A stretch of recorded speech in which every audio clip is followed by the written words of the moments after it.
5 new shows to review this week with some big names attached. The latest in the Law & Order franchise, Chuck Lorre's The United States of Al, Rebel Wilson emceeing a dog grooming competition, a Sherlock Holmes show on Netflix, and the return of America's Most Wanted. Let's talk TV.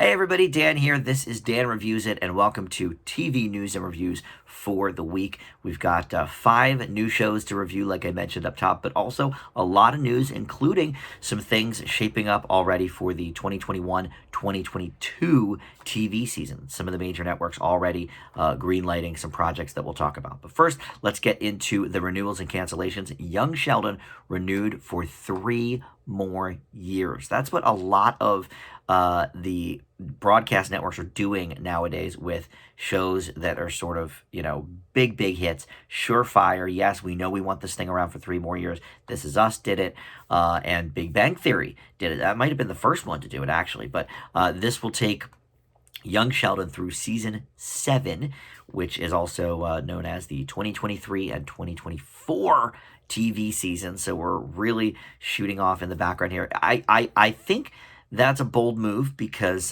this show revolves around children mostly. And as they grow up, sometimes it can get a little dicey in terms of their acting abilities and just, the awkward teenage years. And this one's particularly interesting because, of course, we know Sheldon as Jim Parsons as an adult. So, by season 7, I have to imagine Ian Armitage is going to be, I don't know, 16 maybe? I mean, he's, I know he probably looks young for his age. He's probably older than he looks, but still, I don't know.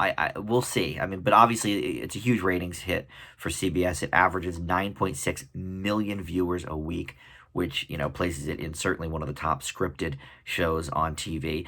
More renewals. Dancing with the Stars renewed for cycle number 30.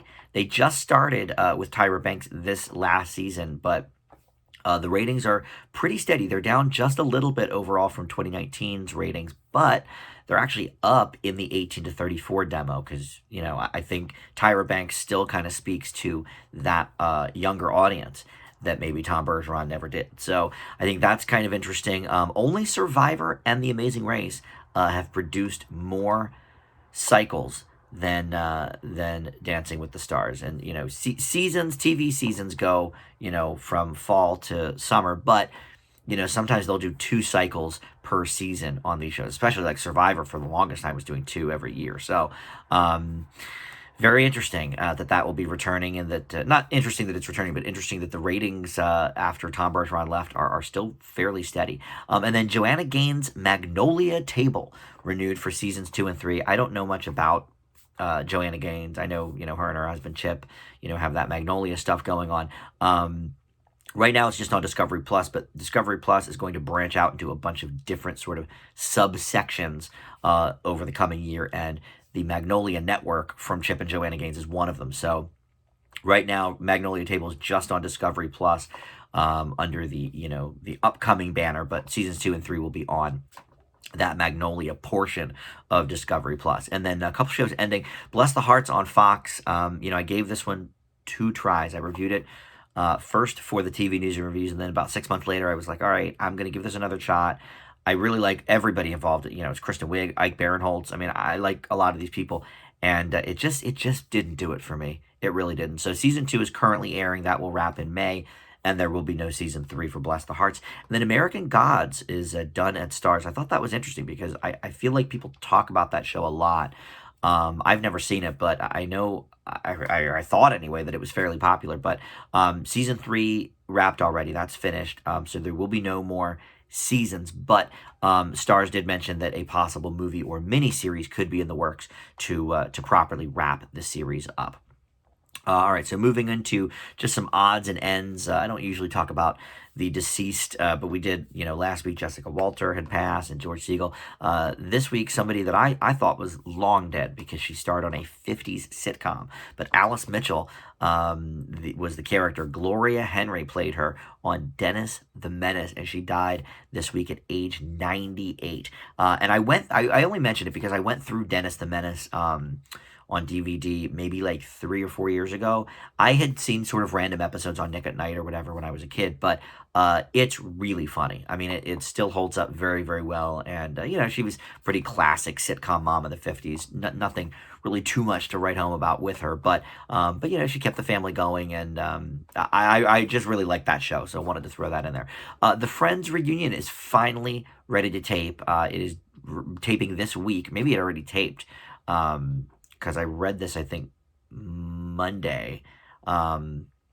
Today's Wednesday that I'm recording this. But anyway, so finally, they were going to have this big push for the Friends reunion to help launch HBO Max. But, of course, that didn't happen because, COVID kind of restricted all filming and everything. So they couldn't film it. But now it's going to be up on HBO Max. I never did watch that Fresh Prince one on HBO Max. I heard it was pretty interesting, especially with the two Vivs there. But yeah, I guess I'll watch a Friends reunion. Why not? I don't know. I mean, I don't usually get into the whole reunion show type thing, but it is interesting to kind of see the people's memories of the show or whatever. Warner Media is integrating their new shows to different networks that they own to try and get even more eyeballs on them. I thought this was interesting. So Kung Fu is going to premiere on the CW, but it will repeat that same week on TNT. And then Wipeout, the return of that game show that used to be on ABC, that will premiere on TBS, but will repeat on the CW. So trying to get more eyeballs on their show is always a good idea. And then this was kind of mind-blowing. So Bridgerton's big breakout actor, Regé-Jean Page, who I really didn't know. I watched the first episode of Bridgerton, or first two, I guess, to review it for this. But when he was announced as host of SNL, I didn't know his name or anything. I was like, who's this dude? And I looked him up. I was like, oh, okay, that's, the dude from Bridgerton. And, he will not be back now for season 2 of Bridgerton. It's wild to think that because he's such a breakout star. But they're following along sort of the book series, and book 2 has nothing to do with him. He's not even in the book. Now, personally, I think they could have written him into the storyline. It's not like they have to be verbatim from the books. I mean, he's so popular. They're not killing off the character, though, so he could return in future seasons, but that is just wild to me. Bridgerton is the biggest Netflix premiere of all time. 63 million households watched it in the first 28 days, and previous record holder there for Netflix was Stranger Things, I think season 3. But this has bested even that. So interesting that he will not be back for season 2. In casting news, we've got that Obi-Wan Kenobi series on Disney Plus that is beginning production this month. And several actors and actresses have been added to the cast. We already kind of knew that Hayden Christensen will return in the role he played in the second trilogy, I guess. And then Ewan McGregor is going to also return as Obi-Wan Kenobi. So this is sort of obviously following in those footsteps of that second trilogy. But in addition to all of this, you've got Moses Ingram, Joel Edgerton, Kumail Nanjiani, and O'Shea Jackson Jr. among the people they announced also that are going to be a part of this. I am sort of over the whole Star Wars thing. I was never even really that into it to begin with. I think some of the stuff I've seen is okay. I'll certainly watch this show to review it, like I did with The Mandalorian, but I never did end up catching up on The Mandalorian. I watched those first couple episodes to review it, but I never finished the season. I never watched season 2. I don't know. Star Wars is fine, but it's just not something I get like obsessed about. But I do like this cast, so I'm certainly interested. I guess I should finish those other movies, too. The only 2 Star Wars movies I've never seen are Attack of the Clones and the Revenge of the Sith. So I suppose I'll have to watch those to really understand what's happening in this show. So Hulu has this show called The Dropout that Kate McKinnon was attached to. She dropped out a little while ago, no pun intended. And so they've announced now people to replace. It's going to be Amanda Seyfried replacing her, and they've announced Naveen Andrews from Lost will also be a part of this. It's about this ABC News podcast did a story on this Elizabeth Holmes, who raised hundreds of millions of dollars to, fund this biotech startup, but basically her, blood machine didn't really work. She was scamming everybody. So ABC News did a big, story about her, and this is sort of based on that story. But I like those two people, so interesting there. The Powerpuff Girls pilot on the CW has a lead actor anyway, not one of the girls. I don't think they've announced them yet. And if they have, I think they're sort of, just people starting out. We don't necessarily know. But Donald Faison is going to play a professor in the Powerpuff pilot. And then finally, in casting news, HBO Max has greenlit a limited series based on this true crime documentary, The Staircase, I should say, with Colin Firth going to be starring in this. It's an 8-episode drama, and it's going to use the docuseries alongside of books based around the case. It's going to explore the life of this dude, Michael Peterson, and the suspicious death of his wife, Kathleen. Harrison Ford actually was originally going to star in this. And there already was a Lifetime movie back in 2007 with Treat Williams. So I think this will be a little more high profile than that. Love Colin Firth. So, interested in that. I'm not super into like the true crime stuff. I think there's enough, horrible news out there or whatever. But, I'll obviously watch it to review it here on the show. And I'm sure it'll be pretty decent. HBO usually produces good stuff, and Colin Firth, same thing. So let's talk about the 2021 and 2022 TV season here, which will start in about 6 months, I guess. There's been a few things picked up already to full series. So first, I guess this is more casting news, really, but Ariana Grande is going to join The Voice for cycle number 21 in the fall, replacing, I guess, Nick Jonas, because it's going to be her, Kelly Clarkson, Blake Shelton, and John Legend. Blake is the only one that's been on since the beginning. Everybody else has rotated in and out. Adam Levine was there for a while, but I think he left, several years ago now, because they had, when CeeLo left, they always do the same demographic of people. There's always Blake Shelton, and then there's always some, woman who's, pretty popular. It was Christina Aguilera for a while.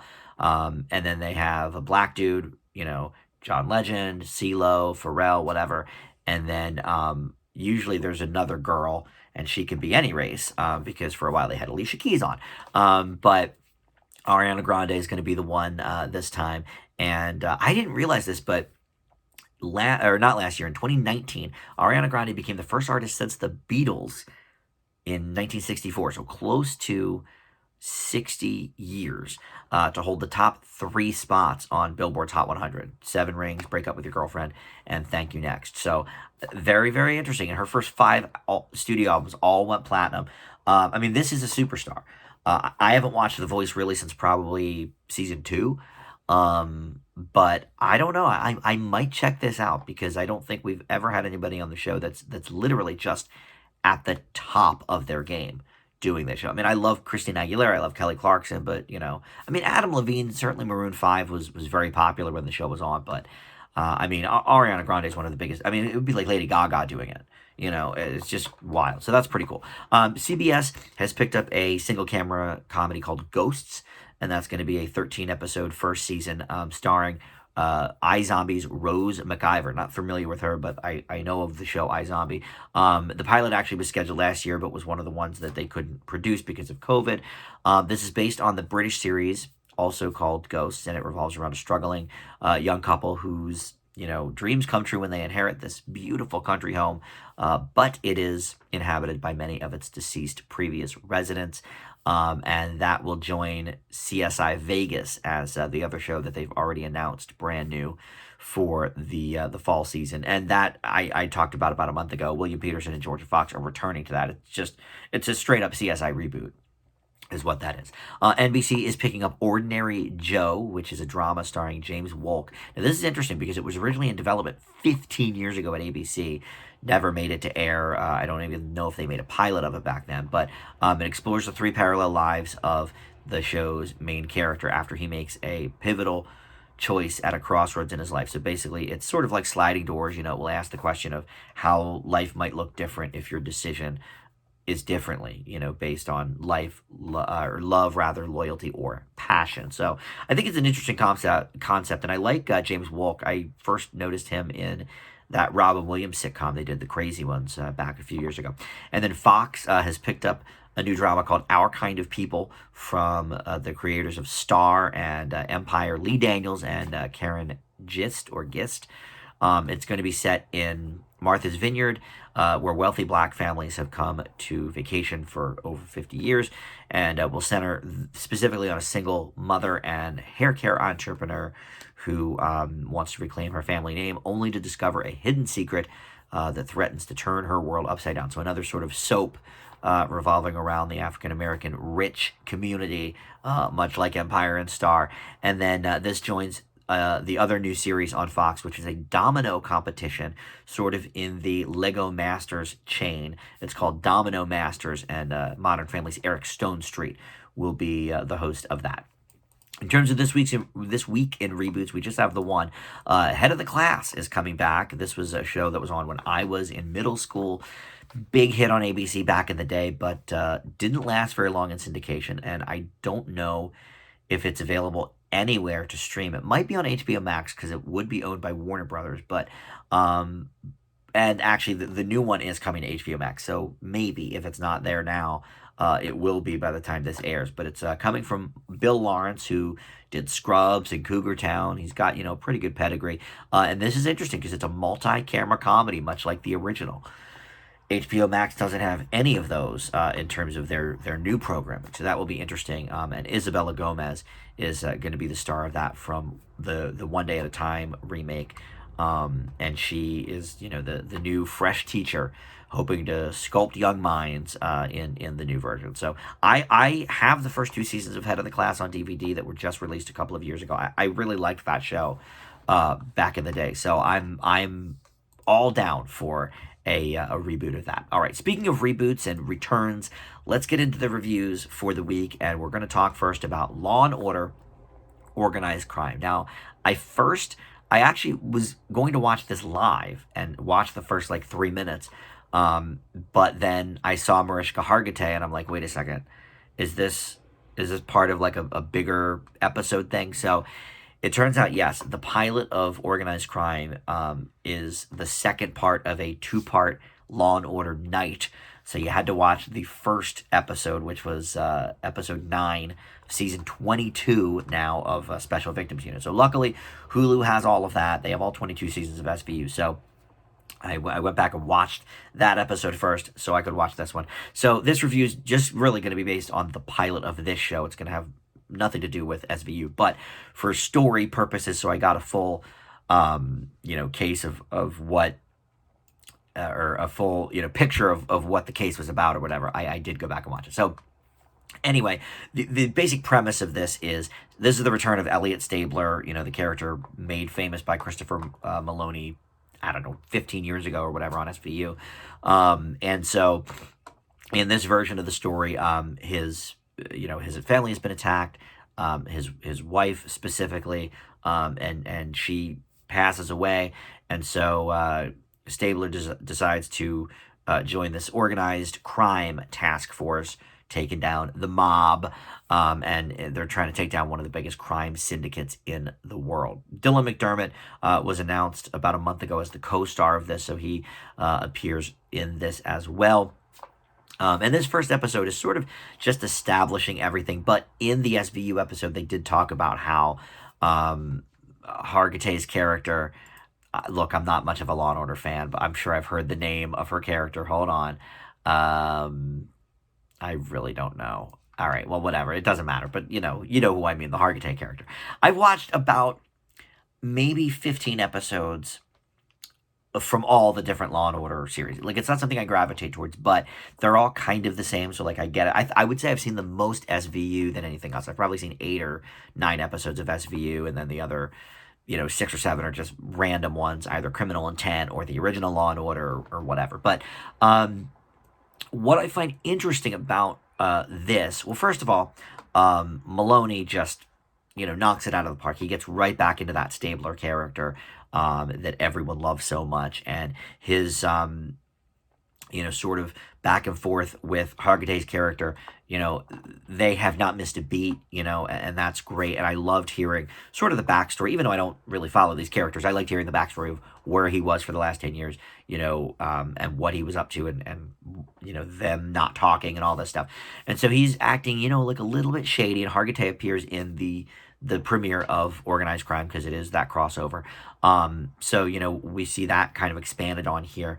I don't think you actually, it's funny, you don't probably necessarily need that first episode, the SVU part one of the episode, to really follow along, because this does kind of take its own path, and they sort of explain everything anyway, over a couple of minutes. I just didn't know that when I watched it, so I wanted to get that full picture. But he's great here as always. I've always liked Christopher Maloney in whatever really that he's doing. But what I find interesting, it's Olivia, that's her name, Olivia Benson. What I find interesting about the model, though, of this series is that it is more of a serialized drama, that we're going to follow these specific crime bosses and these characters that Stabler's chasing after throughout the course of at least the season. I don't know if maybe they'll do a different sort of mafia next season or whatever, but Law and Order is sort of the template for all of this recent standalone kind of things like CSI and NCIS, where every single episode is completely different cases, but all basically the same blueprint. And yes, they had that, in the 50s and 60s, and different crime shows did that. But I mean, Law and Order sort of perfected it, I feel like, because it was less character driven and more case of the week or ripped from the headlines or whatever. And so Law and Order is trying this whole new thing, and I guess they sort of did it a couple years ago when they did that Menendez brothers sort of mini series with Edie Falco as the lawyer. That was like under the Law and Order banner, but like, I mean, this is obviously completely under the Law and Order banner, because you've got Maloney back as Elliot Stabler. I find the method of that a little odd, because I feel like people watch these shows for that comfort of like, okay, well, we know exactly what's going to happen throughout the whole episode. The beats are all going to be there, the blueprint of the last 30 years of these shows. We get it. And so I think it's interesting that they've decided to completely eschew that that blueprint, and just do something that you have to really watch every week and follow along with. It doesn't seem like their normal kind of thing. And because of that, I actually think it makes it a little bit less special, because it makes it less of a Law and Order thing. And I understand, they're trying to bridge the gap, between, okay, we're going to do something serialized, but look, we've got Stabler, one of your favorites. I just don't think it quite worked in the way that they're hoping for it to, because I think the story moved very slowly, because we didn't need to conclude it in this episode. So yes, we're going to do 13 episodes or whatever it is, but I'm not sure how it's going to work for Law and Order fans. And as a non-fan, it didn't really work for me much at all, because I don't have any, relation with this character. I know who he is, whatever. I get it, but so I'm a little bit on the fence with this one. I'm going to leave Law and Order Organized Crime with a B-. I think there's some good things here. They're doing some of the normal beats. The song is basically the same, but I think it's just a little too different to really grab Law and Order fans, and I think non-fans won't really care because I think there's so much else out there that sort of tackles these kind of topics and better. All right, so let's move to the new Chuck Lorre show on CBS, The United States of Al. CBS for me has not had a good track record this season with new shows.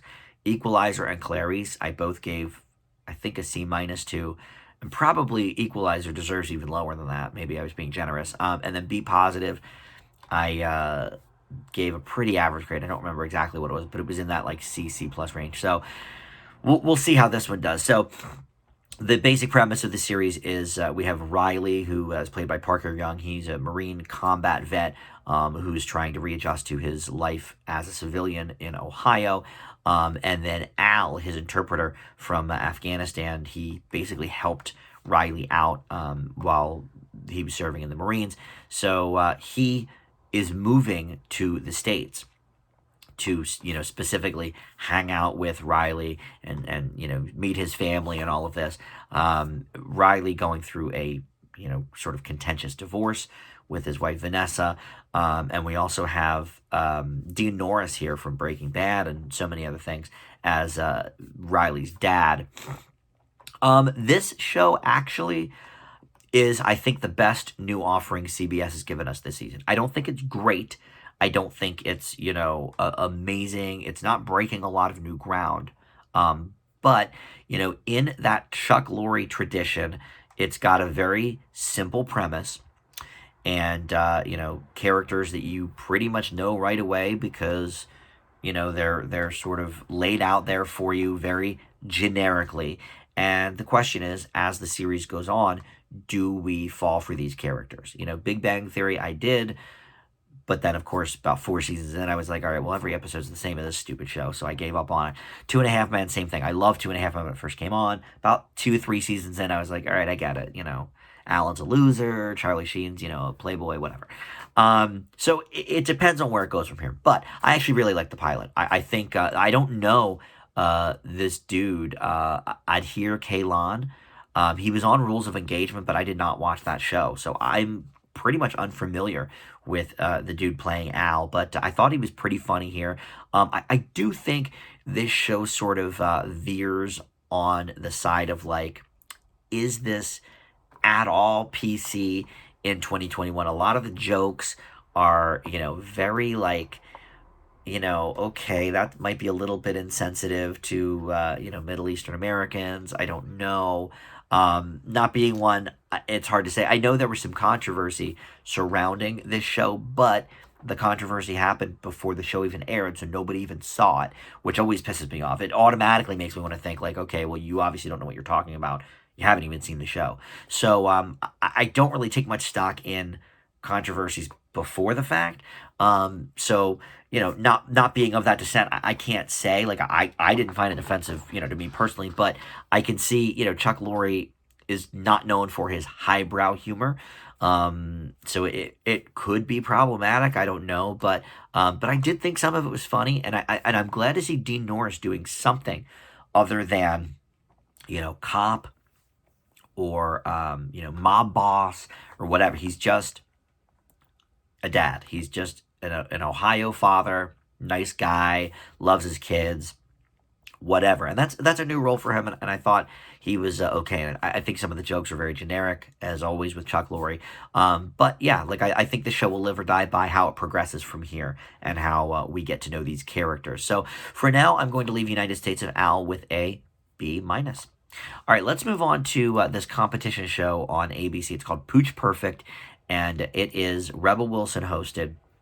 She actually did a version of this in, I guess, Australia, right? That's where she's from.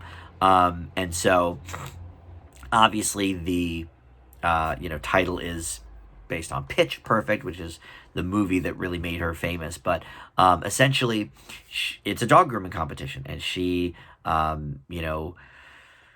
goes... I don't think she actually hosted the Australian version. Okay, hold on. I'm looking now. It's actually It was in the UK. Okay, she did host the Australian version, but then they also did a version in the UK with somebody else, Sheridan Smith. So, okay, now I'm on board here.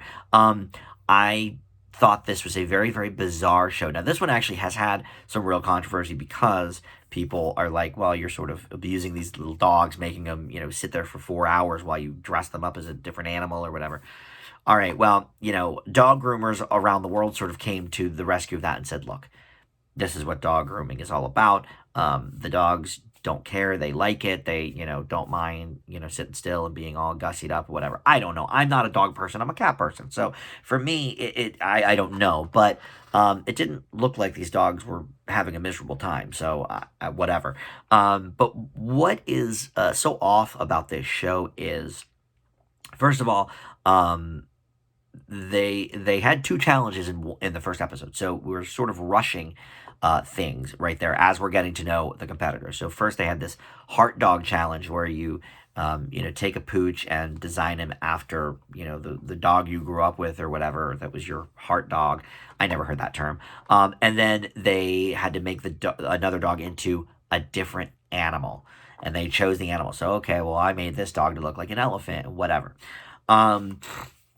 So because of that, they don't spend hardly any time with the judges. I didn't really like the judges anyway. I don't know who any of them are, but it was all like, couple of words, a sentence for each contestant.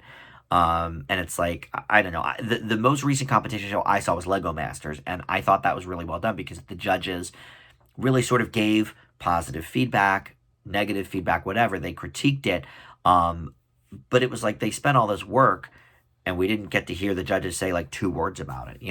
Here it's just so quick.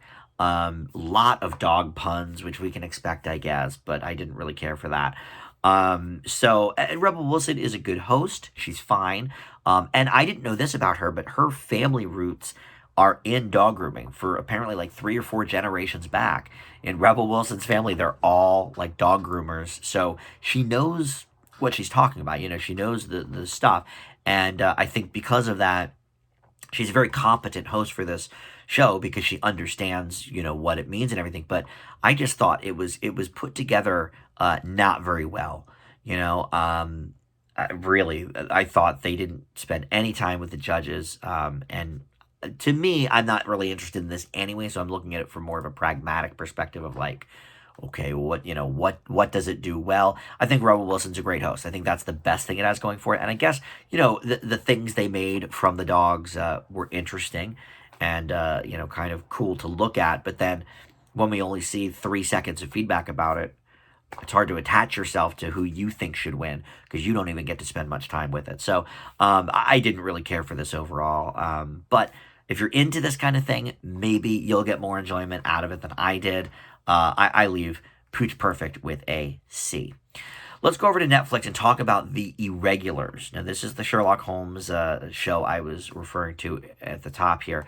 And Sherlock Holmes isn't really a major part of it. Basically, it's about a group of teenagers who are living on the streets of London in the Victorian era, and they are working for Watson to solve all of these crimes while Sherlock Holmes is sort of taking credit for the work. So he does appear. Henry Lloyd Hughes plays Sherlock Holmes, and he is part of this show, but he's not one of the main cast. In fact, I didn't really recognize any of these people. Thadia Graham, Mikkel David, Jojo Macquarie, Harrison Ostenfield, and Darcy Shaw play the 5 irregulars. I don't know them. But I watched the first couple episodes of this. Royce Pearson plays John Watson, and he's not even really quite a main character. He's more of a recurring character as well. But each episode, the irregulars are taking down a different, supernatural being. So, like, for example, in the second episode, they're trying to stop the Tooth Fairy, who is stealing their victim's entire set of teeth. And then chapter 1, yeah, there is a case, but it's more of getting to know the irregulars and stuff. This is an interesting show. I mean, it's a cool concept. I sort of hate that everything has to be supernatural these days. We saw that back with what's it called? Nancy Drew. Everything on the CW that they do, they make supernatural. Riverdale turned Archie Comics into a supernatural type thing. So I wish it was a little less generic than that. But look, I like the Sherlock Holmes lore. I like all the shows I've seen about Sherlock Holmes, which, and I go back to the 50s. Not, I wasn't alive then, but I've seen on DVD the 50s version. Um, and even that is interesting to me.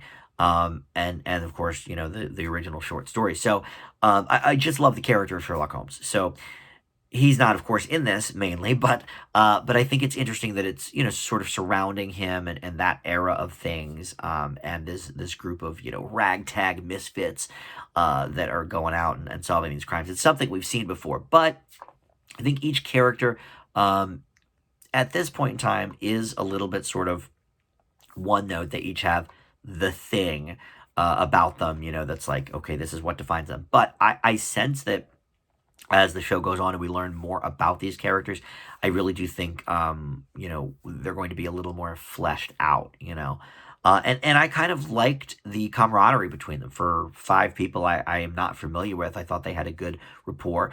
I think the CGI is bad. I'll say that right now.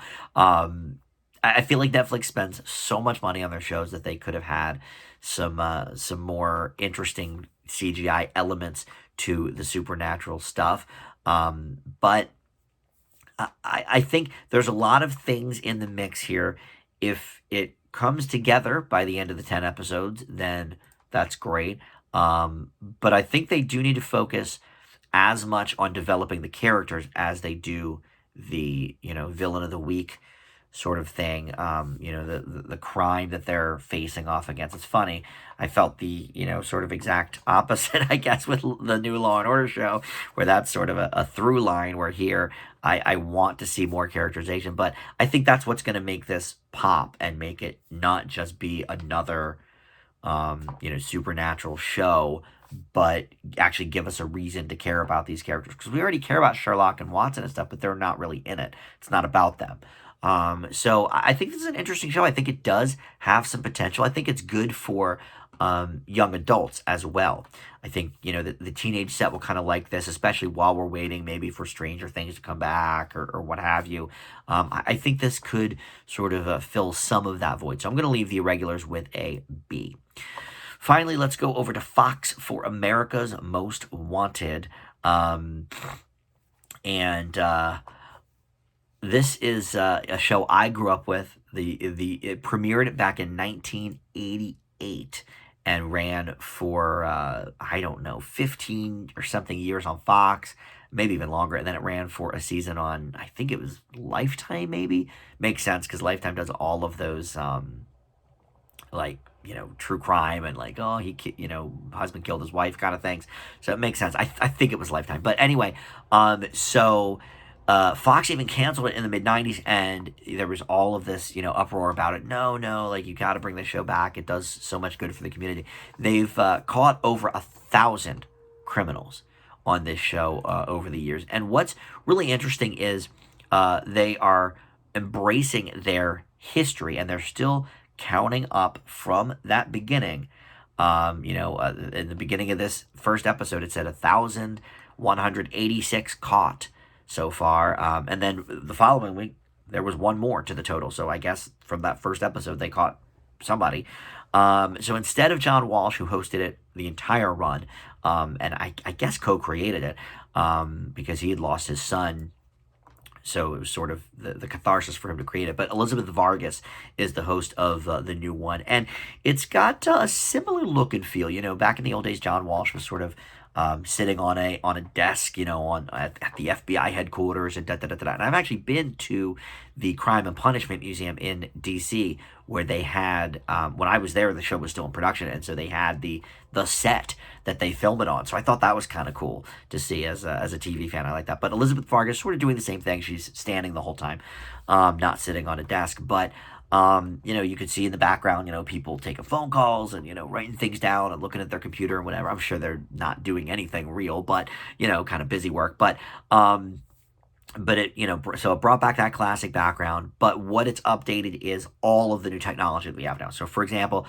there's a criminal avatar now, where they will make, a design of what they think the person would look like today. And back in the day, they would do sketches of that, but now we can actually see, okay, well, here's probably how this person aged. They have, some profiling people come in as well and say, okay, well, this person would, likely be doing this. And, from what we know about him, he wouldn't be doing this or well, this woman, she does this, whatever. So all the profilers, which I think is very interesting just from a civilian standpoint. But they also have the classic reenactments as well.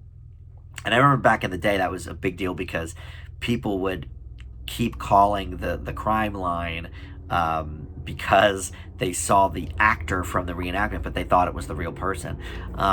So I remember that being, kind of a big deal back in the day. But that's, they brought back the reenactments and they explain, okay, well, here's what this person did, whatever.